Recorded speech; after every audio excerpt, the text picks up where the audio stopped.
Nobody expected the monkey to survive the first night. And honestly, if you had been standing in that enclosure on that Tuesday morning in late July, watching a 6-year-old first-time mother turn her back on a 500-gram infant lying alone on a concrete ledge in 90-degree heat, you probably wouldn't have expected it either. But here's the thing about the story of Biscuit the macaque. The part that went around the world, the part that made millions of people stop scrolling and actually feel something, that part wasn't about survival at all.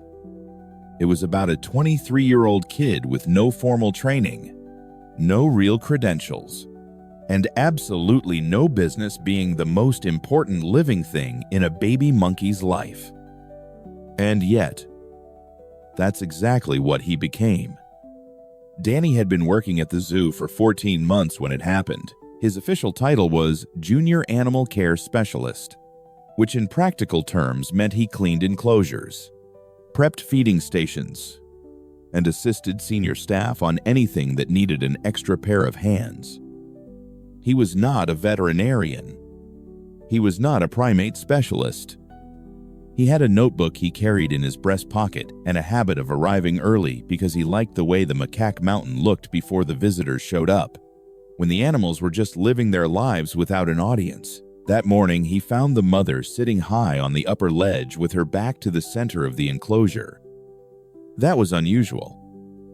Then he saw the infant on the concrete below her. He stood at the fence for about 40 seconds. The mother did not move. The infant made a sound that was not quite a cry and not quite a call, something in between. The sound of something that has just arrived in the world and already needs more than the world is offering. Danny radioed Carol. Carol was the senior keeper on duty that morning. 19 years working with primates. She arrived in 4 minutes, looked at the situation, and told Danny what he already suspected. The mother was not going to change her mind. This happened sometimes with first-time mothers under stress. The infant needed to come out immediately. Then she looked at Danny and said she needed him to take the lead on this one. He was 23 years old. He had never hand-raised a primate in his life. He said, okay. What happened next was not a movie moment. There was no music, no slow motion, no dramatic speech. There was just Carol walking away toward 3 other situations developing across the park that morning, and Danny standing there holding a 500-gram monkey against his chest, feeling the animal's heart beating against his palm, thinking about the feeding chart the vet team had just handed him and whether he was actually capable of doing what it was asking him to do. The veterinary team handled the clinical side in those first hours. They assessed the infant, set up a warming protocol, gave Danny precise instructions for the feeding schedule, and told him what benchmarks to watch for. They were thorough. They were professional. And then they handed the infant back to Danny and returned to their other work. That was the moment it became real. The infant needed something to hold on to. That was the first problem. Macaque infants are born with a grip reflex so strong it can support their own body weight from the first hours of life. It is not optional. It is not a preference. It is a neurological need, and without something to satisfy it, the infant's stress response activates in ways that affect everything else. Feeding, sleep, basic physiological stability. Danny went to the supply room and started working through the shelves. A rolled towel. The infant gripped it briefly and let go. A stuffed penguin from the enrichment bin. The infant turned away. A folded fleece blanket. A soft cloth ball. A giraffe that had been sitting on the back shelf long enough to collect dust. He tried everything he could find. Nothing held. He was on his knees in front of the lowest shelf when he found it. Someone had left it there years before and nobody remembered who. It was a stuffed orangutan, about 2 feet tall, rust-colored, with long, soft arms and small Velcro patches at the wrists so the arms could wrap around things. It had been sitting on that shelf long enough that the fur at the shoulders had gone slightly flat. Danny set it on the floor of the supply room. He placed the infant in front of it. The infant did not look at Danny. He did not look at the walls or the light above him. He looked at the orangutan with a kind of focused certainty that had no business being in the eyes of something that had been alive for less than a day. And then he walked toward it. The unsteady walk of a creature that has already made its decision, pressed his face into its chest, and went quiet. It was the first silence he had made since he was born. Danny sat down on the floor of that supply room and stayed there for a while. He was 23 years old. He had no kids of his own, and he had just watched a dying baby monkey find more comfort in a forgotten piece of warehouse furniture than in anything the zoo's veterinary team had attempted in the past 4 hours. He did not know what to do with that. He just sat with it.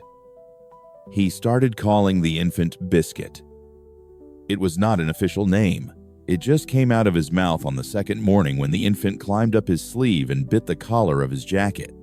And after that, it was the only name that made sense. The schedule that followed was the kind of thing that sounds manageable when you read it on a chart and becomes something else entirely when you are living inside it. Every 4 hours. 2 in the morning. 6 in the morning. 10 at night. No gaps. No exceptions. No flexibility. Danny had colleagues who offered to cover the overnight shifts in the first week, and he appreciated it. And he almost never took them up on it, because every time he handed Biscuit to someone else for a feeding, he came back to find the infant slightly more unsettled than he had left him, gripping the stuffed orangutan with both hands instead of one, eyes tracking the room in a way that looked less like curiosity and more like vigilance. He started warming the bottle by holding it between both palms instead of running it under hot water. He had read that animals can detect the difference between heat from a machine and heat from a living body.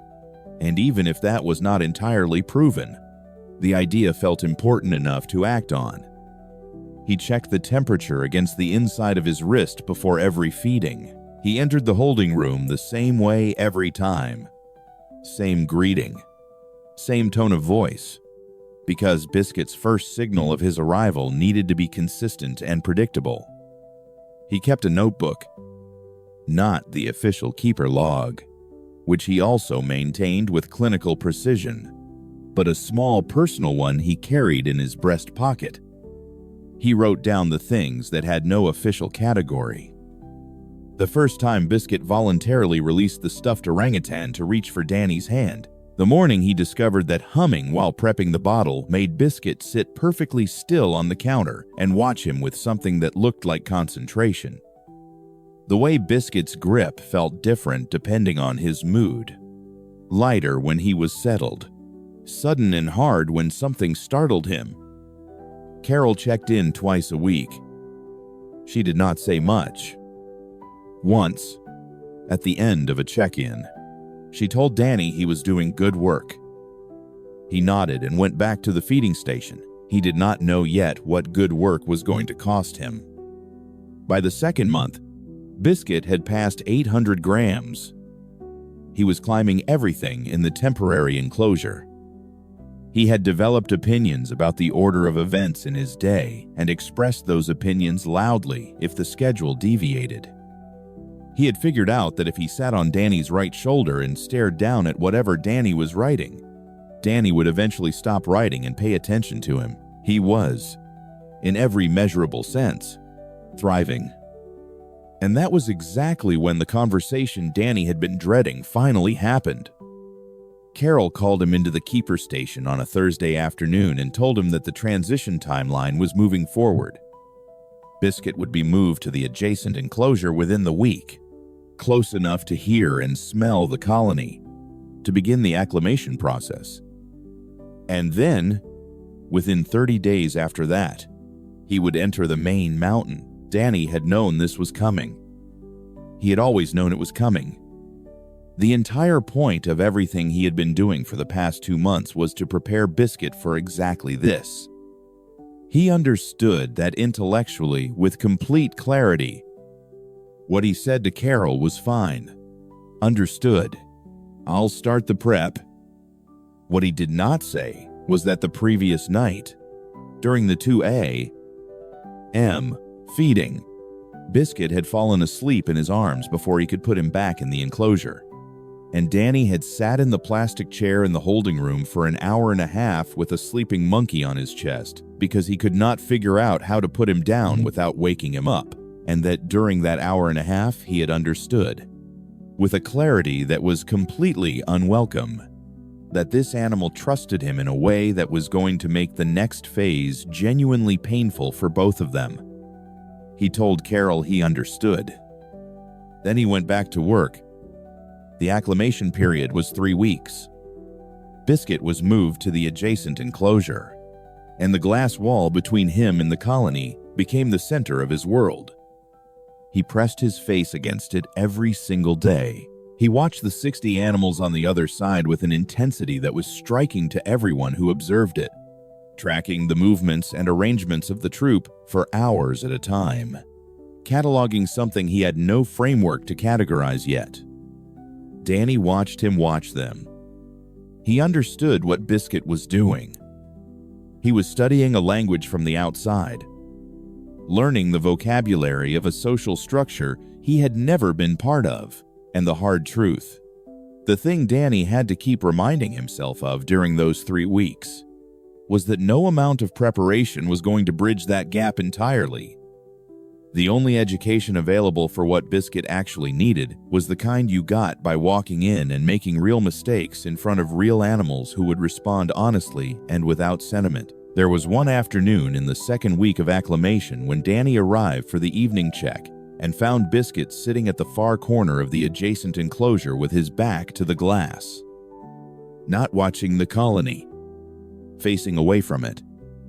The stuffed orangutan was held against his chest with both hands, and he was very still. Danny stood outside the fence for a long time. He did not go in. He just stood there. He did not write anything in the notebook that evening. The night before the transition, Danny finished his last check and should have left by 7. He did not leave by 7. He sat on the low bench outside Biscuit's enclosure in the dark and stayed there for an hour, not doing anything in particular, just sitting. Inside the enclosure, Biscuit was grooming the stuffed orangutan in the careful, methodical way he had developed over months, starting at the top of its head and working down, the same way he had watched the macaques do it to each other through the glass every day. Nobody had taught him that. He had just watched and remembered and done. Danny sat on that bench until 8. Then he went home. The gate opened at 8:15 the next morning. Biscuit stood at the threshold for a moment. Then he walked through, the stuffed orangutan held against his chest, and Danny stood 8 meters back with his arms crossed and watched him enter a world that had 60 inhabitants who did not know him and no particular reason to make his life easy. The first days were difficult. Biscuit did not know the rules. He misread signals, misjudged boundaries, approached animals without the social vocabulary to do it correctly. He was not attacked in any sustained way. He was corrected, firmly and repeatedly, by animals who had been navigating this mountain's social hierarchy for years and had no interest in explaining themselves. He was pushed to the edges of the group. He found himself standing in the wind at the far corner of the enclosure while 60 animals went about their day around him as though he were a piece of furniture. And every single time, he waited and moved back toward the center. Danny wrote in the keeper log without interpretation. Subject returned to main enclosure area after each incident. He wrote it the same way every time, but he read it differently at the end of each shift. He knew what it cost Biscuit to keep doing that. He had watched this animal for 8 months He knew the difference between the grip that meant things were okay and the grip that meant something had frightened him.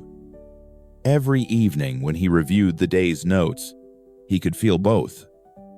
3 weeks in, something started to change. A female in the colony, mid-ranked, not particularly notable in the troop's hierarchy, began appearing near Biscuit's corner in the mornings. She did not approach him directly. She did not make contact.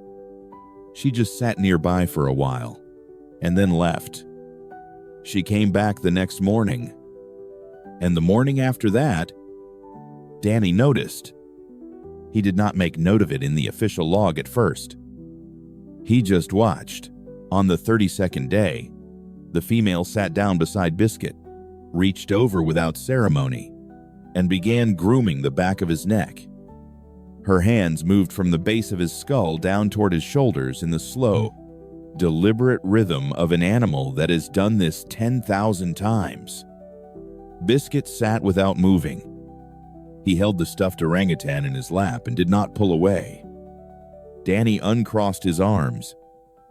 He had been getting up at 2 in the morning for 8 months. He had warmed bottles between his palms. He had sat in a plastic chair for an hour and a half because he could not figure out how to put a sleeping monkey down. He had spent 3 weeks watching Biscuit press his face against a glass wall, studying a world he could not yet reach. He had sat on a bench in the dark the night before the hardest morning of this animal's life. He had done all of it knowing this was the goal, knowing that success looked like being needed less and less, knowing that the bridge was always meant to be temporary. He had known all of that. And yet, standing at that fence, watching a female macaque he had never spoken to, doing the one thing he could never have done for Biscuit himself, he felt something that did not have a clean name. Not sadness exactly. Not pride exactly. Something in between. The feeling of watching something you worked for land exactly where it was supposed to, in hands that were never going to be yours. He stood there for another few minutes. Then he picked up his notebook, wrote 3 words, and closed it. Several weeks later, a journalist asked Danny whether it was hard, knowing that Biscuit had moved on. Danny was quiet for a moment. He was watching Biscuit move along the south wall of the enclosure with 2 other young macaques close behind him, the stuffed orangutan tucked loosely against his chest, held more out of habit now than need. He said that Biscuit still came to him during the feeding checks, still climbed up to his leg the moment Danny entered the enclosure, still did the same thing he had done since the very first week. He said some part of Biscuit probably still thought he was supposed to be there. He paused. Then he said that was fine. That was exactly what he had hoped for.